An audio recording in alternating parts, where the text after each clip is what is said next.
Constructive Voices, the podcast for the construction people, with news, views, and expert interviews.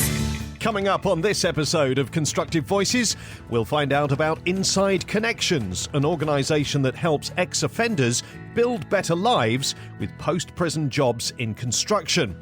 There are startling stats on mental health and suicide in the construction industry. We'll hear how one family's tragedy is helping others.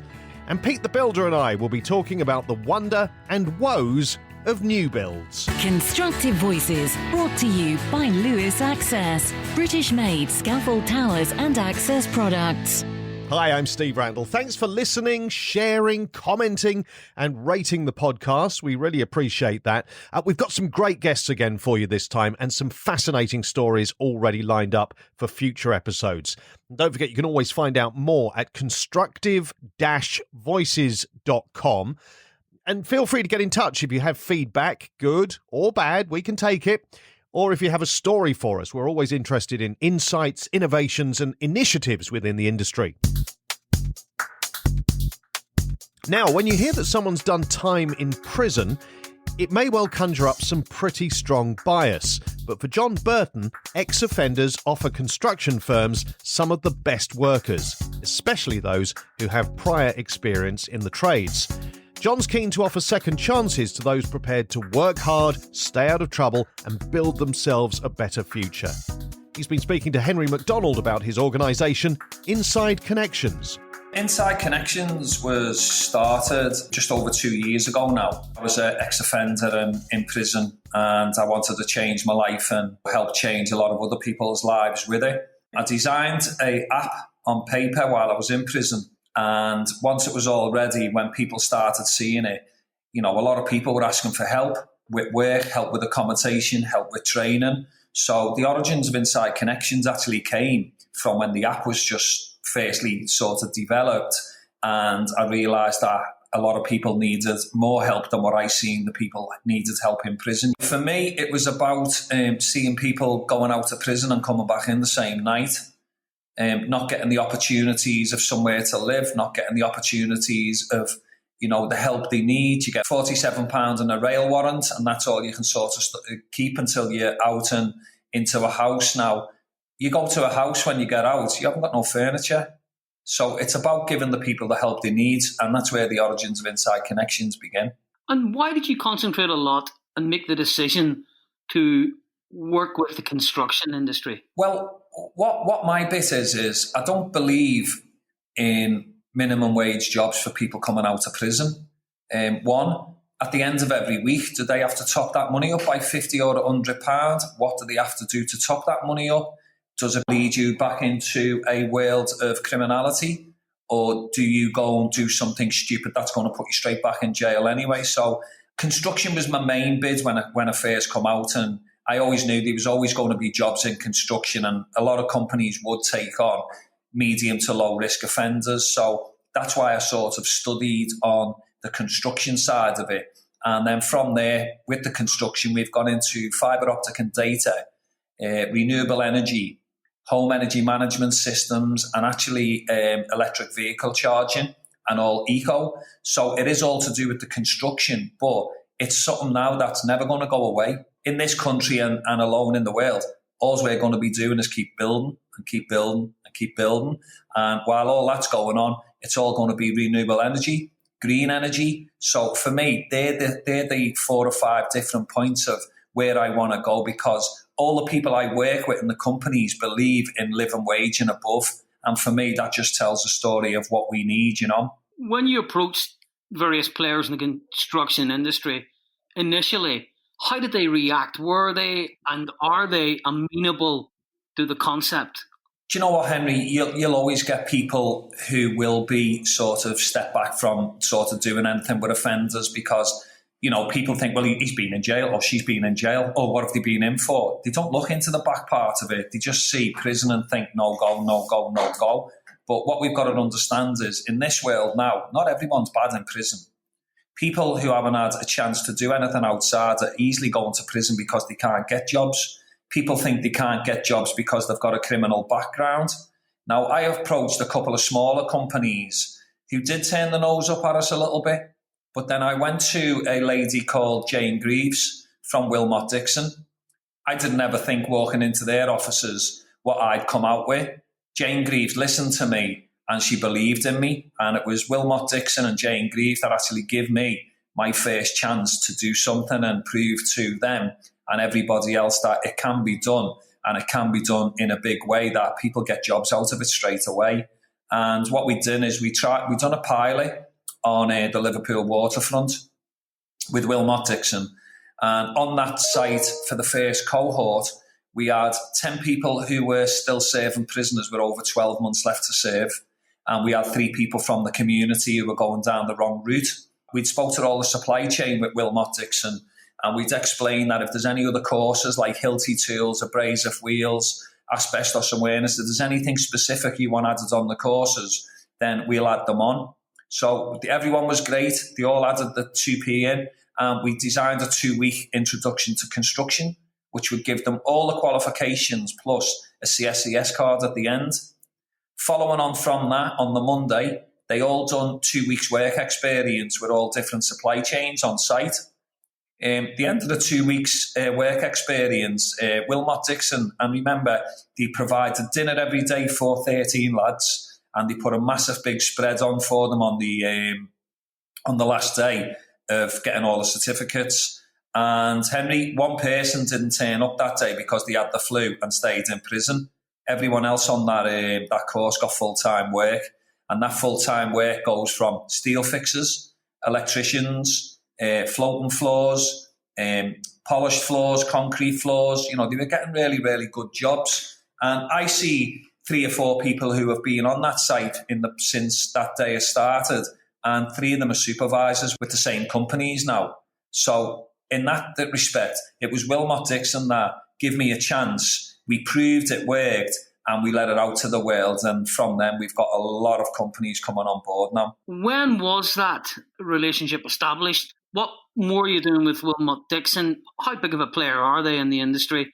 And what other big players in construction are you linking up with? Well, Wilmot Dixon are probably one of the biggest players in the country. Not only do they build schools, they build houses, they build colleges. You know, the infrastructure and the stuff they build is fantastic, but it's not just about them as a company like that. It's what they do with the community and what they do with the people who need that second chance. And I didn't realise how big Wilmot Dixon was, and I didn't realise how much sort of work they actually do with the young people and people from marginalised backgrounds. I went to the yearly foundation. There was about 150, 200 people in there and all the big wigs of the company. And I ended up doing a 15-minute speech on there. But just being there that day doing that speech and listening to what they've done with other stuff, it just blew my mind away. And I knew I was with the right company. And on the back of the Liverpool job, we've been given now 22 sites north of Wales. And out of them 22 sites, I'm saying between 30 and 60 people will be going through them as cohorts. So you work that out, that, you know, we're talking a lot of people over the next 18 months that'll go through Wilmot Dixon's. From the back of Wilmot Dixon, we managed to get into a new company that have come into the UK, BCEGI, which is a Beijing company. Really, really new to CSR and wanted to do something with us on the same as what we'd done with Wilmot Dixon. And what we've done with them is we brought 8 people from the streets who were going down the wrong route or have been arrested. We brought 4 under the age of 20 and 4 over the age of 23. And what I've done is I buddied them up so the older person would mentor the young person. They done again 2-week introduction to construction, 2-week work experience, and 6 out of the 8 of them got full-time work on that site, and 2 went to another site and got full-time work on there. So it's just been word of mouth and, you know, what we've been doing and how well we've been doing. And not only what we do, it's the pastoral care, aftercare that obviously my mentors deal with. So I know Wilmot Dixon, the very first time they took an offender on, they took him on straight away after getting out after doing 15 years. Well, for me, that's a no-go area, because getting someone out after doing 15 years and going straight into work, it's not really what they need. They need to be out at least a month or 2. They need to go through a couple of courses, money management, You know, they have to do a lot of stuff to realise what's out in the world. And this guy didn't. And then every month he was short because he was paying his rent, but he was paying £150 Sky. He hadn't managed his money properly, and Wilmot Dixon were doing it, but it became a full-time job for one of their employers. So basically we took over that, and we take all over the probation, the doctors, the dentists, and we'll put a monthly form in to say, obviously, we've got to work like this way. And like when we work with the probation, some of them want them in every week. If we can get them into work, then we try and drop it down to once a month or twice a month, which gives the employer a little bit of satisfaction that they're getting them in for at least 5 days, a full week, twice a month. We've got the likes of Lango Rourke. We're just in talks with them, actually, about hopefully putting a skills centre on the new Everton piece in Liverpool. We've been talking to different companies, and we've partnered up now with a company in London called the Skills Centre. I had a dream when I come out of prison how I wanted my centre running, and I wanted the outcomes from it, and the Skills Centre have got it. I've worked with them now for 18 months, and they've asked me to become a partner and run all the skills centres outside of London. So we're looking at putting 6 skills centres in now, from Coventry up to Darlington.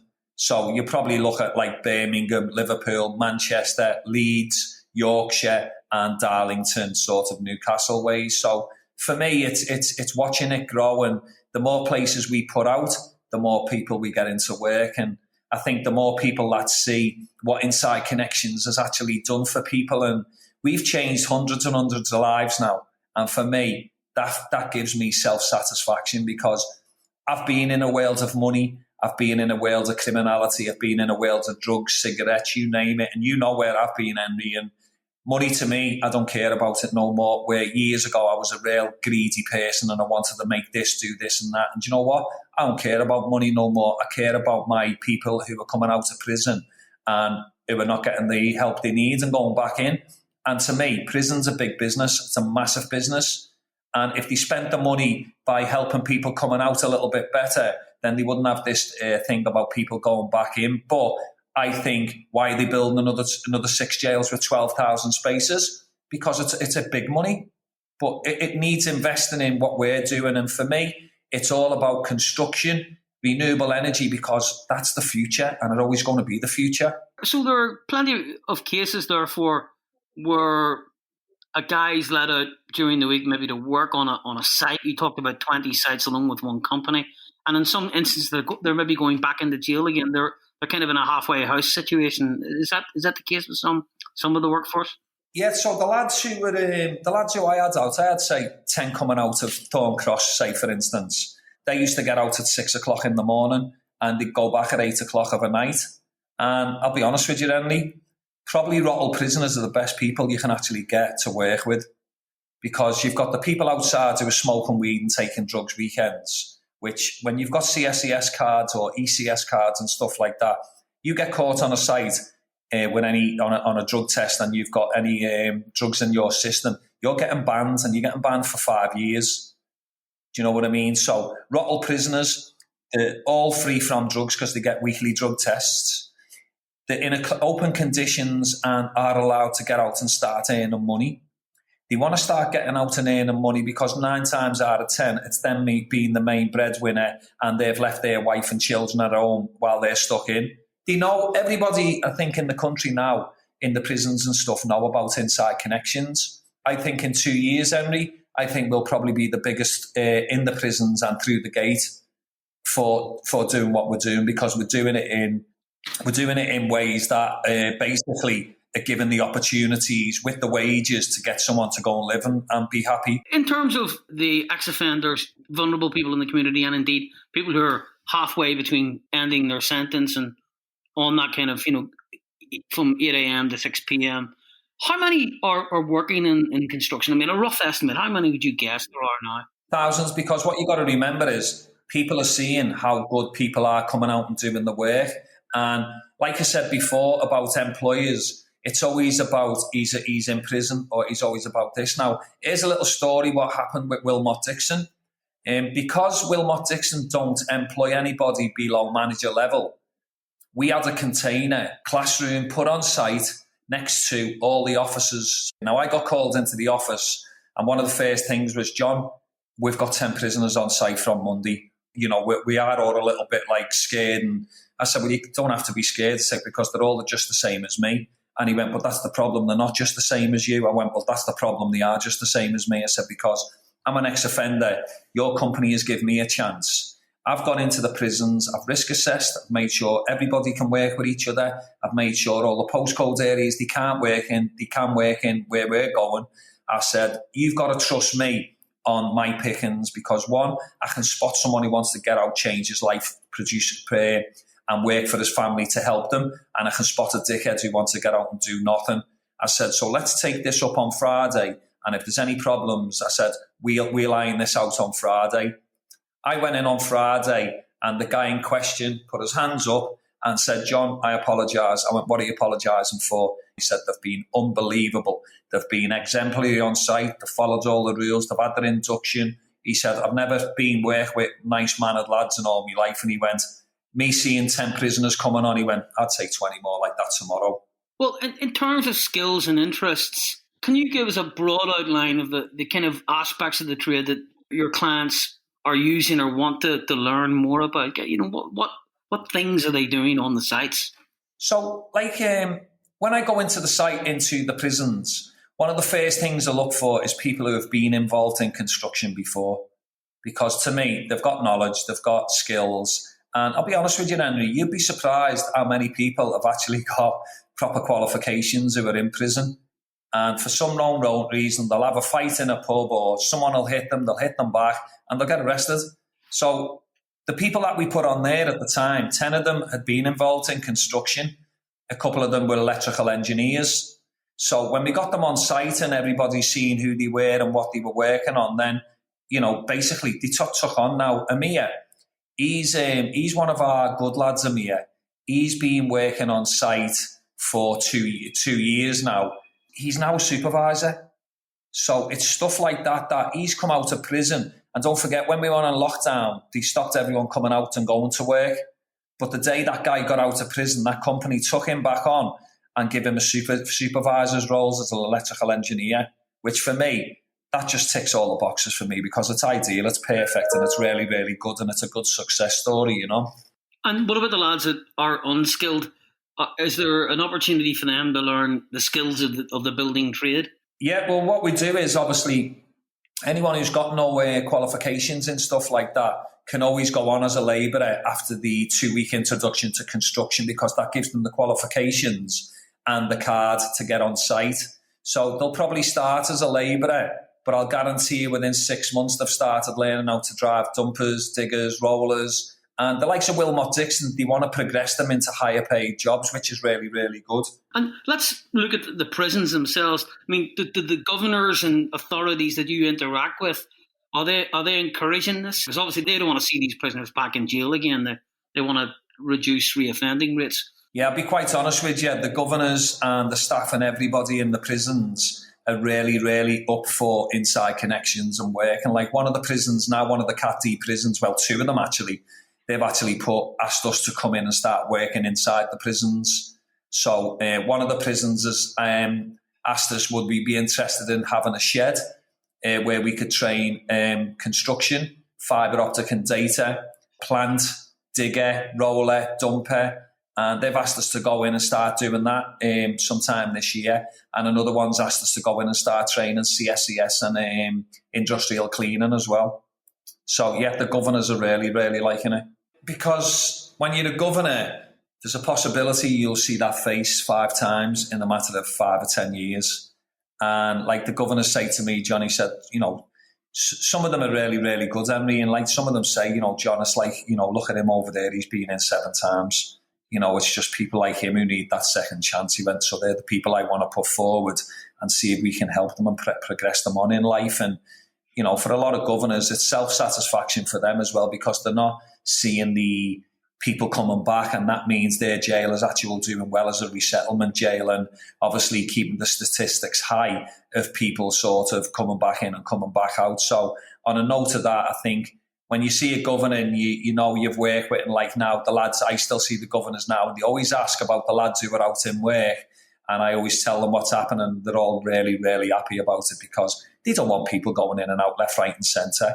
People are always going to go in and out of jail, and unfortunately at this present moment in time, the way the country is, there's people going to be going in and out left, right and centre because there's jobs getting lost everywhere. But I stick to the jobs that are key workers, not national health stuff, but I stick to construction and things like that where we can still get people out to train, we can still get people out to work. And you mentioned about, one prison, possibly a construction shed. Would you like to see that rolled out further, that there would be training with that regard within the prison as well as guys going out on day release or whatever? Day release is just what we need to be getting people out, because while they're stuck in for 12 months and then open conditions, then that's not giving them any favours and it's not helping them reintegrate. It's not helping them to go and earn money and work and stuff. Now, I can see this getting rolled out in a lot of different prisons over the next 12 months. And look at it this way, Henry, I've got 4,000 jobs to give out up to now this year. And 2,900 of them going to be in civils and the fibre industry world. Now, this is national. I want to roll this out national with different prisons. But for me, the only prisons I'd really work with on this is Category D prisons, because they're the people who will get trained and can get straight out. We might work with a couple of Category Cs where people can't go to open conditions for unknown reasons, but can actually get out from a Cat C. So mainly Cat Ds and some Cat Cs. I'd be happy doing them all day long. Now, has your project been replicated or studied in other countries? Not that I know of, but I've been in talks with a couple of people in the States and a couple of people in Australia. And it's different over there, Henry. And like in the States and in Australia, bloody hell, if you've been to jail over there, no one wants to know you. I've got a really good friend who works exactly the same as what I'm doing over there. And he's finding it really, really difficult. And he says, you know what? He said, like the Aborigines, John, he went, they do not get a chance in this country at all. He went, 70% of them are still unemployed. Unemployed and not getting any education and training. Why? It should be there for everybody, whether you're white, you're black, you're green, you're yellow or what.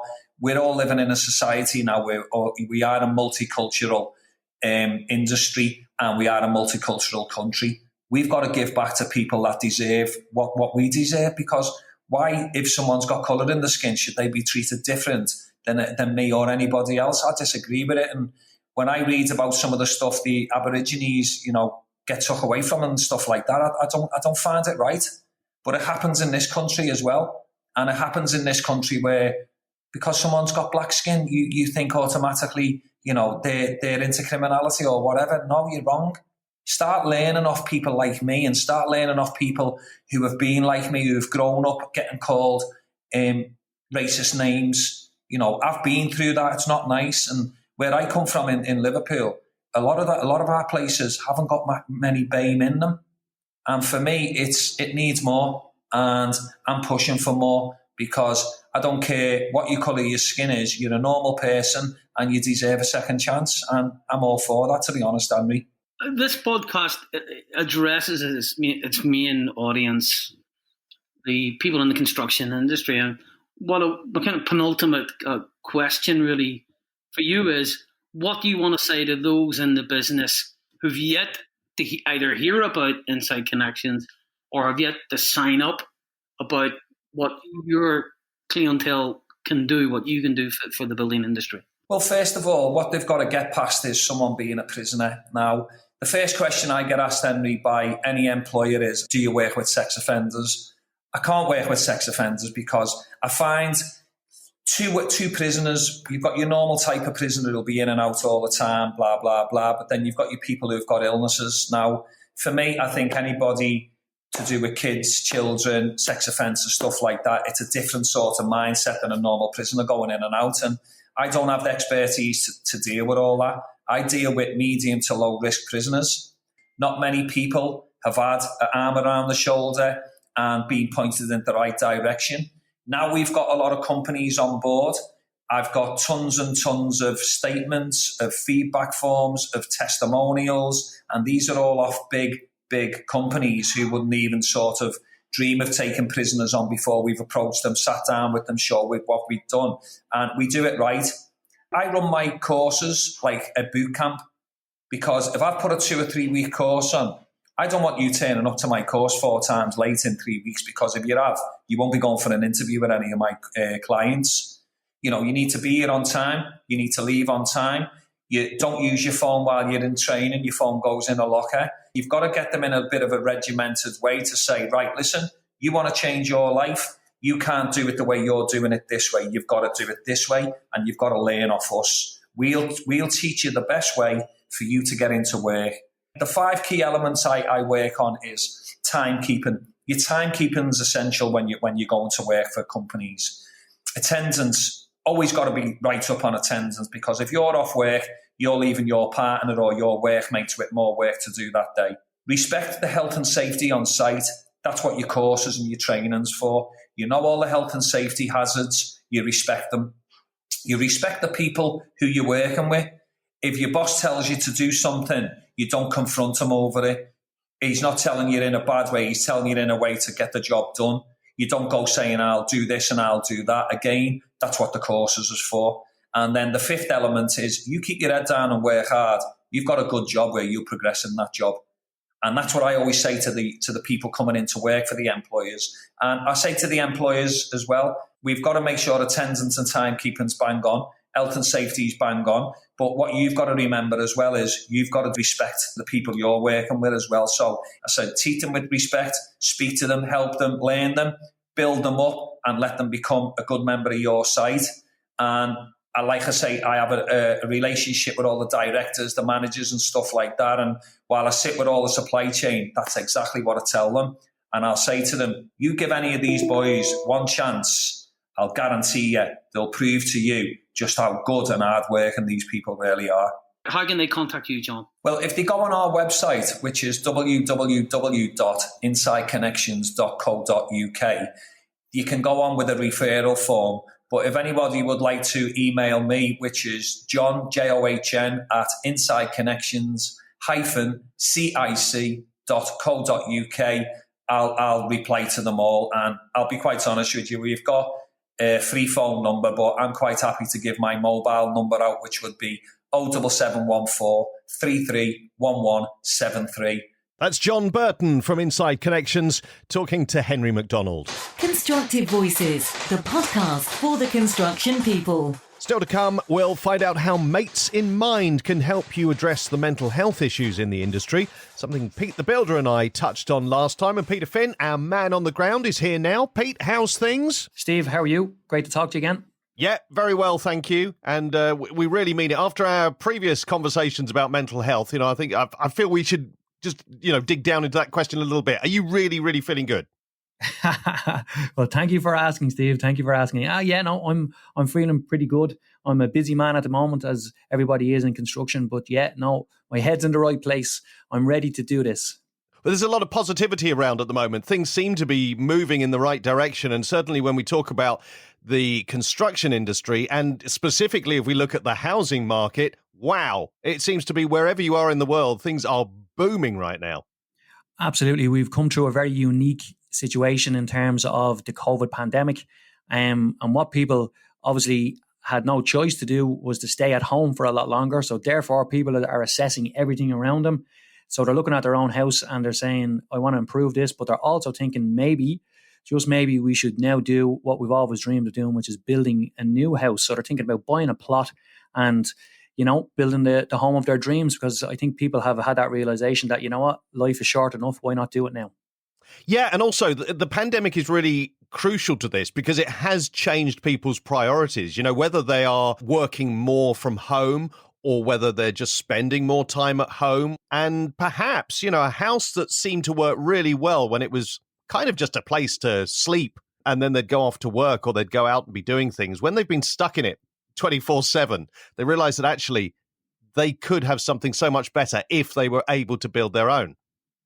Yeah, absolutely. I have built my own home. I was lucky enough to inherit a piece of land. I went through the process then of taking that green field and building it and finishing it as a house. And now I'm living in that house with my wife and my 3 children. So I also am a building contractor, and my focus every day when I wake up is to go out and build homes for people. So I've lived both sides of the coin there, so I can totally understand it. And there's lots of different reasons as to why people would want to build a new house. And the one thing that you can be guaranteed is that you are starting with a blank canvas, and you're therefore giving yourself the opportunity to create your home. You have the opportunity to literally build the walls to the dimensions that you want, structure it the way that you want, have it south facing, have it north facing, do whatever you want, capture that view. It's certainly an exciting period in someone's life if they go and do it. Now, we're going to talk through the process a little bit in a moment, but I think what strikes me is that the first thing somebody needs is a bit of a reality check. They need to make sure that the dream isn't a ridiculous dream, or, and particularly perhaps in terms of time scale and budget. Because for every person who has a dream of being able to build their own home in the perfect location, there are other stories of people who end up living in a caravan on that location while the building's going on around them. And because not everybody's in the situation where they can say, okay, I'm having a house built and I'm still living in my existing house. For some people, they need to live on the plot. Yeah, absolutely. And look, we've all seen grand designs, and we've seen that exact situation. And these are like our professionals, building professionals. You often see architects, and they could be working in some, really high-end architectural company in London, and they're living on a caravan on their country estate because they literally have remortgaged or they've spent all their money trying to plow it into their house. And sometimes they don't get to finish the houses on time, or sometimes they don't get to finish them at all. It is one of those things that, without the shadow of a doubt, reality is very important. And thank you very much for mentioning that, because that is key to this whole process. I do always try and manage people's expectations when I'm doing my own building projects. And obviously, budget dictates a hell of a lot. If you've got a large budget, you can definitely do more, but you also have to be careful, because the larger the budget, sometimes people keep on pushing the boundaries even further, and therefore they think that they're going to get the same value for money. But in reality, the bigger the build, the more difficult and the more bespoke and the more kind of off the norm type of construction that it happens, the more expensive it's going to be. So there's lots of variations. And again, you know what? That's probably the beauty of this whole process, is that there is so much variation. And I suppose a successful project is one that goes from the green field to the successful image or the successful reality of what the person's concept was at the start. And I suppose to get there, it is a step-by-step process, and you do have to take the steps. Like anything, if you skip the queue or if you skip the steps in the process, it usually has a ripple effect, which is usually a negative one at a later stage. And within all those things that you can plan, there are obviously the unknown factors such as the weather, which can obviously delay things, and something we talked about before we started recording, actually, materials, and not just the availability, but the cost, and that can vary. And obviously, if your time scale of the build is longer, there's more risk of disruption to materials or prices of materials changing.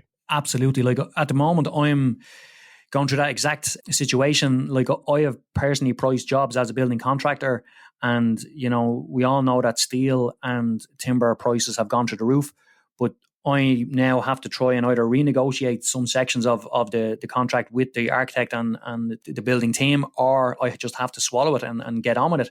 So there's a lot of that type of thing happening as we speak. But that definitely, if you're a client or a person, especially if you're going to be doing a self-build, you have to be careful that you may have budgeted for a certain material at a certain price, but in the current times when there's so many factors that can fluctuate the price of materials and labor sometimes as well, you might get caught. So you just have to kind of, make sure that you leave a bit of contingency there, and you have to keep your eye out on it, So I suppose if we were to go through a step-by-step process on it, Steve, what I would be saying is choose your site. Then you have to make your plans, choose your orientation of the way the house is going to be and your access routes and all those type of things. And then you've got to do the dreaded thing of getting planning permission. So you have to go to your local authority and you've got to submit the plans, and there's obviously due process that has to be done there. So at this stage, you've engaged a professional, an architect, and most likely an engineer, possibly a QS as well.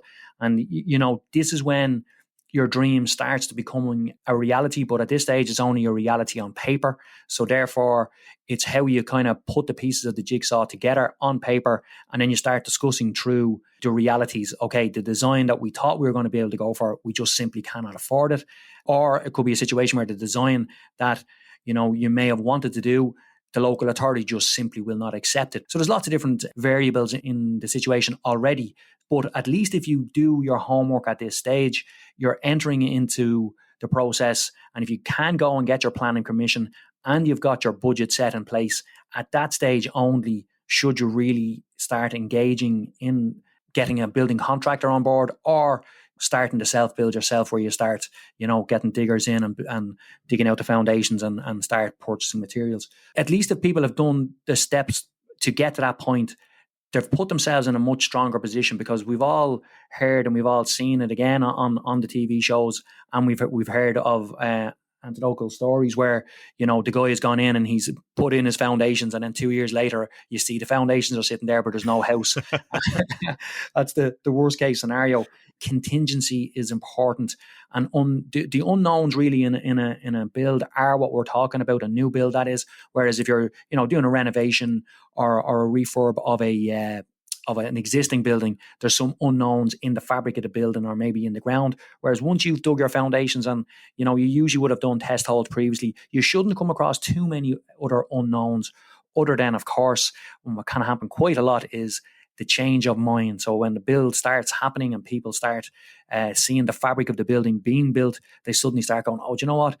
Wouldn't it be just nice if we made that window 3 times as big as what we originally made it? So that type of thing can happen. And look, I do firmly believe that there are times when your concept in your head, or even when it's on paper, on plan, and even if it was to be like a 3D image that you can see, until you see it in reality, and I do actually call it until you feel the space, until you stand there and you see that the sun rises from a certain angle and the room is got a certain feel to it, it is very hard to decide whether you go for a tile floor or a timber floor, or whether you do a vaulted high ceiling or keep the ceilings low. So all of these little things do come in throughout the build. But you know what? That's the exciting part of it. Whereas if you were just going to go and buy a house, you have no choice on those things. If you're doing your new build, you do have a bit more of a license to kind of be a bit more creative. And when you're working on a project for a client, do they ever sort of turn up on site with a magazine that they've just seen something that it's either a trend that's changing or some horror story about a particular material that they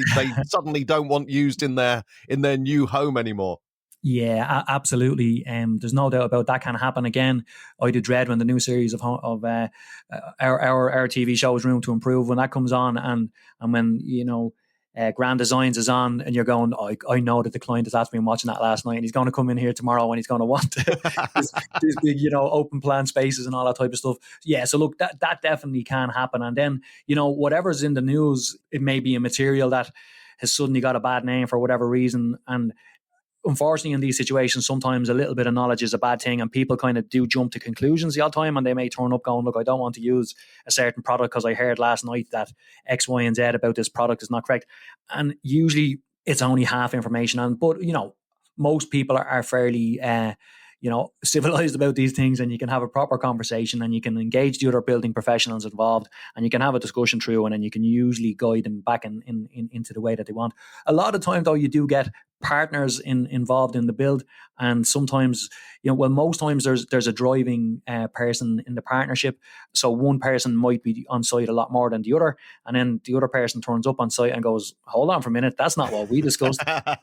You now become a marriage counsellor more than a builder, and you're standing in the middle of these two people, literally going to town on each other, because it's it's obviously a very passionate thing for people, because they've lived the dream of the house and they've been through the process for such a long time, and then suddenly when they turn up and it's not the way they wanted it, or it's not the way that they thought it was going to be, I do throw it out to people all the time. I say, now, you have discussed this with your wife, haven't you? Or you have discussed this with your partner?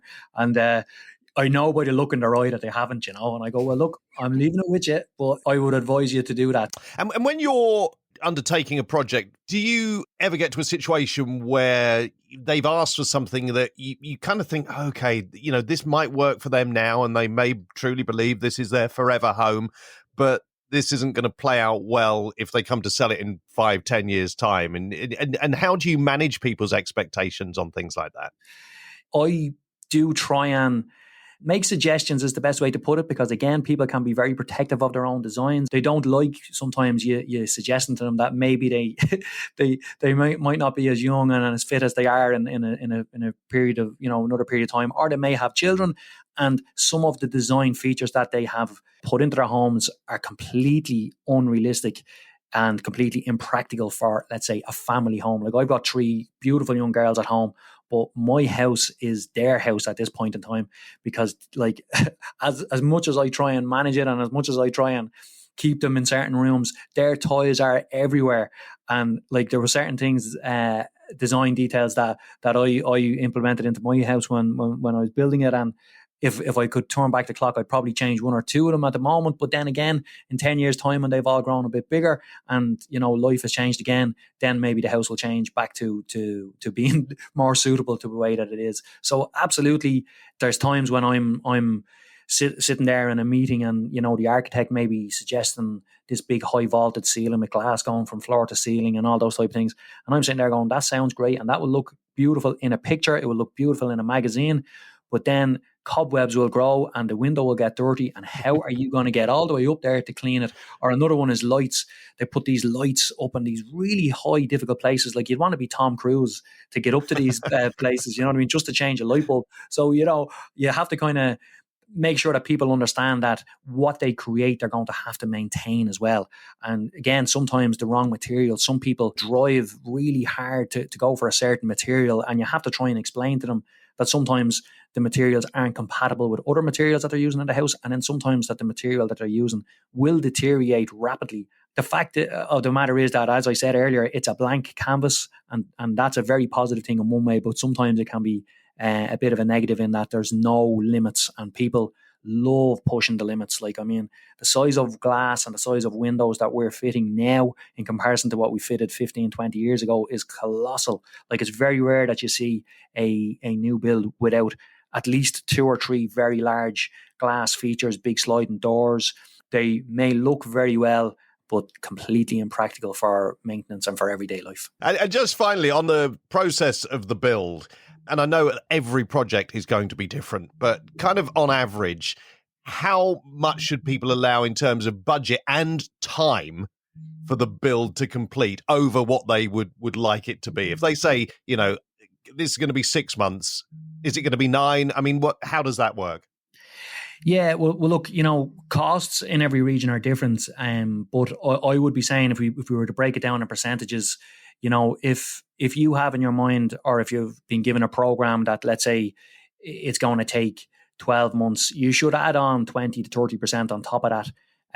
Because, there's always a little bit of setup starting, getting going, and then obviously there's finishes that happen at the end. So if you want a turnkey, completely finished project, you should be allowing an extra between 20 and 30% to give yourself a bit of time either side for clear up and for getting going at the start. And in terms of budget, like being realistic about it, if everybody has done their job and if you're managing your own expectations, a 10% contingency on budget is quite a lot of money. Of course, if you're halfway through the job, decide that you want to make your roof a copper roof, well then, there realistically, you're massively increasing the cost of your roof. So therefore, you have to allow for that. But I think a 10% contingency in terms of cost is quite a comfortable one once you're prepared. But you often see people just, they just pluck figures out of the air and just go, I've got 300 grand to build my house and that's it. I'm going to build it for that. And you're going, well, hold on for a second. The house is huge and you're putting in X, Y, and Z. So no, you're not going to manage that. Or if you do, you're going to be sleeping on the floor because you won't be able to afford a bed at the end, So no, that I think they're fair enough contingencies. And I suppose, look, to wrap it up, I would say to people, if you have the opportunity where you have a bit of property that you could get planning permission on, and you're kind of at that stage in your life where you would like to build a home, it is an amazing thing to do. It's really an enjoyable process. Once you're organised, it can be an extremely stressful process if you're not organised.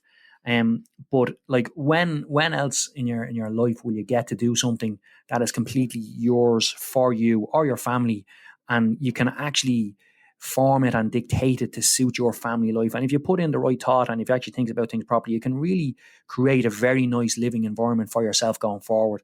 Brilliant. Pete, as always, good chatting with you, and we'll talk next time.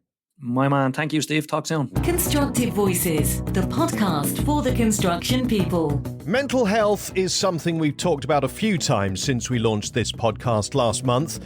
And there's good reason. The pandemic has intensified the issues that were already there in society, and it's a really big issue in the construction industry. As Jackie de Burker found out when she spoke to James Rodoni, Managing Director of Mates in Mind. Yeah, so Mates in Mind was born out of the Health in Construction Leadership Group back in 2017.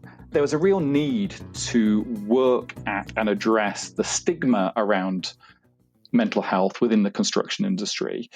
There was also some pretty shocking statistics, which still are pretty bad today, around suicide within construction. So effectively, 2 construction workers every working day in this country take their life.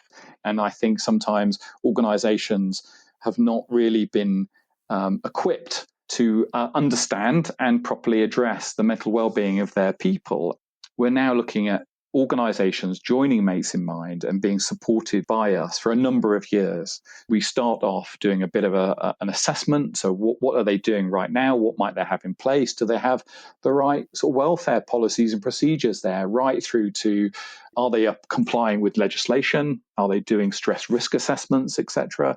And then on to how can we upskill people? How can we improve this? And then on to what are the interventions that you have in place? Can people access counselling? Have they got mental health first aiders? That type of thing. So really understanding what are the right interventions to have in place. And every organisation is different. Some people have got some provision already, others don't. And we tailor a programme around that to kind of firstly address how can we prevent people in the organisation suffering from poor mental health, but also recognising that there is sometimes outside factors that affect people, even if you had it perfectly in an organisation. So there is always a need for intervention as well and support for people along the way. And that's what we do with organisations. What happens when somebody is at work and they say to their boss, I'm struggling with my mental health? If they haven't been trained, if they haven't got the right skills, then the usual response is firstly a sharp intake of breath. If that kind of, oh my goodness, is going to be one of those types of conversations, I'm not really equipped for this. Yeah. But then it's kind of like, well, I think you should probably take 2 weeks off, go and see your GP. Then their likely response, the standard NHS response is, I'll sign you off sick for 2 weeks, here's some pills to help you sleep. So now you've got the employee who is struggling with their mental health, isolated from work, sat at home, nothing to do, staring down a bottle of pills. For some people, absolutely taking time out from work is really, really important, and getting that support and even getting medication to support it is really important as well. But for employers, it is vital that when somebody says they're struggling with mental health, this is the golden opportunity to show that person you're there for them and you can support them. And even if they're taking time out, to be able to stay in touch, be able to reassure them, and also reassure them about what's going to happen when they come back to work. Because otherwise, at the end of the 2 weeks, they're kind of even more stressed because they don't know what's waiting for them, or they're thinking that there's just a pile of work that still hasn't been done. And actually the issues that caused the poor mental health in the first place just haven't been addressed. So working with those individuals to understand, so what were the causes? What can we do? And maybe even just a staggered return back to work. Or do we need to change your role in some way to make it so you aren't struggling with your stress or your mental health? And it sounds basically like your organisation, Mates in Mind, is very much involved in bringing a sort of a cultural change across the construction industry. Now, April was Stress Awareness Month. This is something you're running a few years, aren't you? What are its aims, and what was different, James, about it this year? We're very, very aware that the past 18 months for people, as we headed into a very difficult year last year, and we're still managing our way through it right now. We're very aware of the stresses and strains, the additional stresses and strains that's put on people, whether that's been because of they've been furloughed or they've lost their job, or whether there's working in a new environment, worries about family members, worries about COVID and catching it, etc. It's all mount up for people. So we wanted to really focus on what are organizations doing to better manage the stress of their employees and making sure organizations are compliant with the legislation that is out there, making sure that they understand what that is and how can they work with it, but also recognizing that if they don't, what some of the consequences can be. And we were really fortunate to work with an incredibly brave family whose story is that they're the dad, husband, brother, uncle, colleague, this guy, Chris, in the family, had been a 30-year veteran of the construction industry, and had worked on some really big projects. And because the work stress really got to him, and it perhaps wasn't being managed in a way that was supporting him and what he needed at that time, his mental health declined rapidly. And we're talking from sort of beginning of the year through to April. And in April in 2019, Chris took his own life. It was counter to his personality and what his family, what his colleagues would say about it. It was a real sort of shocking thing to happen. Yes, they had seen his changes in him and they'd seen his mental health decline, and he was absolutely reaching out to try and get support, but they just couldn't access it fast enough. So a real tragic story, but the family have come forward and said they want to share this story to educate people around what sorts of things can happen if they don't properly address and have the support structures in place around stress in the workplace. So we produced a video with them, which is currently being circulated around social media, and it's proven to be our most viewed video, and it really hits the point home very, very hard. I think the video is so important, James. The way it's presented is so balanced, and the family, who have been so incredibly brave, obviously, to work with your team. Yeah. They also present it in such a balanced way that I think it must hit home to all sorts of people. It's very, very powerful. They're a really relatable family. It's really easy to see how that could be your family. Or definitely. Are there statistics that are quite accurate around that, like the stress levels, depression, suicide, and even attempted suicides within the industry? We know the suicide rate is particularly high. If you work in construction, you are 3.7 times more likely to take your own life compared to the national average. If you work within construction in the finishing trades, that risk is 50% higher. And why is that the case? Well, we have looked at this quite a lot, and we looked around what are the causes of poor mental health within the construction sector. And one of the key things that comes back is around finances. This is probably the nature of working within construction, in certain parts of construction anyway. It's a bit of a gig economy. And people don't always know where the next job's coming from. And so, there's a big expectation on them to kind of support themselves, their families, etc.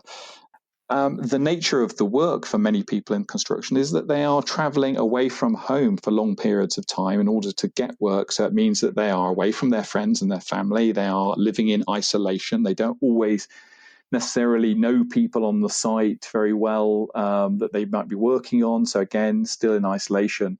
And so that can sometimes lead to people wanting to kind of find other ways to spend their time, when they're in their bedsit kind of thing, and is that going to the bookies? Is that sort of, drinking a bit more than they would normally? Sure. So it can have some quite negative impact on other areas that can impact your finances, but can impact your mental health in other ways too. Now, what about self-employed tradespeople? How does their experience differ from employed workers in the industry? Well, Mates in Mind has a mission to reach 75% of the construction industry by 2025. And most of our work up to now has been very focused towards organizations and reaching down through organizations and their supply chain. Now, some of those people in that supply chain will be self-employed, and we know that we'll be reaching out to some of them. but nearly a third to a half of the sector are self-employed individuals. And I think we could do more as a charity to reach out to that audience. Now, we're very aware that the self-employed and sole traders and even micro businesses, they're time poor. Do they have that additional money to invest in a bit of training or a bit of support, etc.? So what we're doing at the moment is working with the Institute of Employment Studies to roll out a survey to this cohort, this group of people who we know is so important to the sector, to better understand both their needs and how we can address them. But really importantly, how do we reach out to this audience, and how can we provide the interventions to them in the right way? We want to provide this as a free service down the line to them, so that this is, that this isn't going to impact on them financially. We're doing this work now with the IES, and there is no doubt going to be opportunities for us to kind of.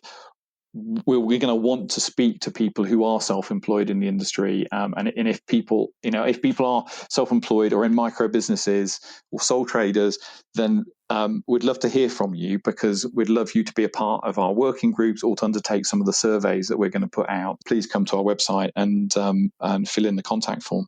How important is a holistic approach to mental health? Do yourself and Mates in Mind see much overlap, James, between, for example, maybe somebody being overweight or having unhealthy habits like you discussed earlier on? Are these factors that can either improve or disimprove stress levels and mental well-being, do you believe? Well, we absolutely believe in a holistic approach to addressing mental health. Now, I'd say that there's two elements to this. I think from a mental health perspective, we speak to organisations quite often that sort of say, we don't need Mates in Mind because, we've already got mental health first aider. So we've done that. We've done our mental health bit. And then when you start to inquire about, what are your policies? What are you doing around stress management? What training have the rest of the workforce have? What are your mental health first aiders talking about? How are they being supported? And you can kind of see the kind of eyes widening on these people and them thinking, oh crikey, I thought I'd done it. But there is no silver bullet here where you kind of go, well, I've done this one thing, or I've provided a little bit of training and that's it, mental health done. This is an ongoing thing that you need to manage in your business. We do work with the British Safety Council, and they have a program called Being Well Together, where they can provide organisations with all of that wider wellbeing piece, and Mates in Mind provide all of our services through that as well. So they get the benefit of having all of the stuff that we do for organisations, plus the benefit of having all of the support with the wider wellbeing piece as well. How can organisations get involved with Mates in Mind? We are always looking for new supporters of Mates in Mind. So firstly, organisations that feel like that they would like to understand more about the work that we do, will come to our website, matesinmind.org, fill out the contact us form, and we'll reach out to you and we can talk to you about your organisation, because it is all about how can we tailor a package for individual organisations of any size, and we do work with big multinationals right down to the man in a van and his 5 mates kind of thing. So we do cover the whole gamut, and as we talked earlier, we're going to reach out to sole traders as well. So organizations with any questions around what they're currently doing, or if they want to build on what they're doing, or if they have not done anything at all, they can reach out to us and we will listen to them, and we will find a way to get the right support to them. We're also a charity, so if there are people out there who want to raise funds for us as an organization and help us combat the stigma around mental health in the workplace, and support organizations so we don't end up with the situation that we had with Chris, then please do, again, reach out to us. We're very lucky that organizations also choose us as their Charity of the Year and make significant donations to us as well. And that's really important for us to keep going and to keep supporting people the way we have. I came across the Impact Awards, James. What are those? Yeah, so we do want to recognise organisations who are really committed and have really shown that they are excelling with addressing mental well-being in the workplace. So we celebrate teams that do it, individuals that have shown this skill, whole organisations as well. So and again, those are awarded to large organisations and small organisations alike. So it's just our way of recognising those people who are, what we'd like to say, leading the way around mental well-being in the workplace. If you recognise that one of your colleagues has stress levels that seem to be too much, what would you be doing about that? What advice would you offer? What's important is, how do you recognise that stress in the first place? And people go, well, what are the signs of stress? Well, there's not necessarily a single set of signs of stress. It's really around what changes do you see within somebody. Now, if you see somebody becoming more aggressive, more frustrated, or being more withdrawn, not being as sociable as they were before, these may be signs that they're struggling with their mental health. So the important thing is that we ask. The ask is so important, and it's something that us men are generally a bit rubbish at doing. Ask twice. So really, but how are you really doing? And if you're really worried about somebody, if somebody is there and they're talking about harming themselves, taking their own life, they need to speak to the Samaritans. That is somebody that needs immediate support. But Samaritans isn't just there for people who are contemplating suicide as well. And many people don't realise this too. The Samaritans is there to talk to anybody about any issues. Is it shame? Is it the emotion of shame that stops some people from making those type of steps of reaching out for help, do you think? Yeah, it absolutely is. It's the idea that they're letting the side down. They're letting themselves down. They're not sort of being there for their colleagues, for their job, and there's that shame around that. And that's sometimes what holds them back. And that's why it's so important that employers can have those human conversations and reassure people. If they're really struggling with the pressure, in their job, that doesn't mean they're letting the side down at all. It means that perhaps there's something wrong with the what we're asking them to do or how they're being asked to do it. And it's so important you speak about it. It's the thing that we talk about the most in Mates in Mind. Everything is centered around starting the conversation. And that's absolutely core to our belief. And so if there's anything that I would say to people today, if they're worried about their own mental health or a colleague's mental health, is talk about it. And if someone wants to talk to you about it, listen to them. Okay. Finally, one question.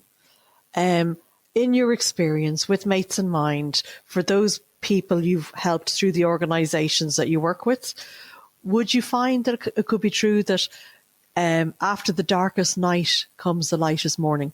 Yeah, absolutely. Reaching out for help is sometimes the most difficult thing for an individual to do, or even an organisation to do. But then receiving the right support and being able to work your way through it can be such a huge weight off people's minds. It can be life-changing and it can be life-saving. James Rodoni from Mates in Mind talking to Jackie de Burka. And that's about it for this episode of Constructive Voices. My thanks to all our guests. And if you have comments to make on anything you've heard or want to hear on the podcast, please get in touch through our website, constructive-voices.com. Don't forget the dash. Or find us on social media. New episodes are out twice a month. You can follow or subscribe on your favourite podcast app to make sure you don't miss a thing. And we'd really appreciate reviews and ratings too.